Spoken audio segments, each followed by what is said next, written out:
spreadsheet homework, and it's an exercise for you to review and practice some of the essential things that you really need to know about Excel. In the first task, you're asked to locate those cells. You locate them in your Excel and you type inside each of the cells what's required here. Number to type in, these are the numbers. So I basically have done the example for you. They asked you to locate these numbers and type. For example, you have T55 over here. You need to go to T, this is T, and you need to type those numbers as requested. That's all you need to do for this task. Second task, they're asking you to select a certain column and a certain row to do some tasks. Let's start with column D.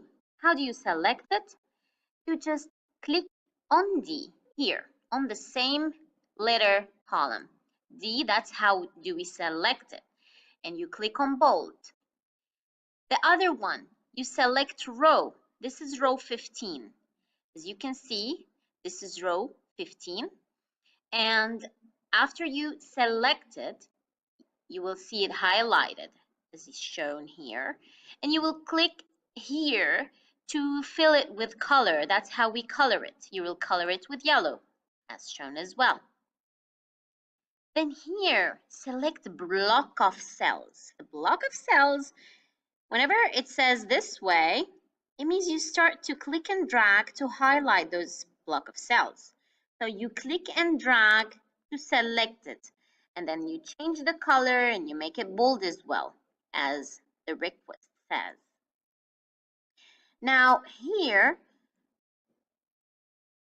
in task 3, you have to check where is G15 and using the function bar, change the number to 26. When I say, or when you read or hear function bar, this is the function bar. So when you put it on G15, you need to press here and type 26. Whenever you type from here, it will change from here and the cursor is here. Unlike when you type from here, the cursor is not shown there, for example. All right? So this is the difference. This is the function bar and here is the cell. Fine. Now, whenever you're done with it, type your name anywhere in this part area.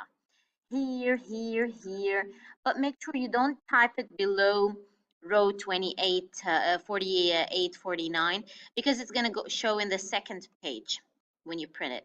So type in the first page in these cells your name and your class. Now, when it comes to printing, click on File, Print, and only choose page 1 to 1. Choose pages 1 to 1. You will see you have 6 pages because you're going to show the T55. It will show on page 6. So I don't need it all to be page 1 with your name. It should basically look like this. Print it, stick it in your copybook, bring it the next ICT lesson. I hope you do understand this lesson. It's really basic and easy.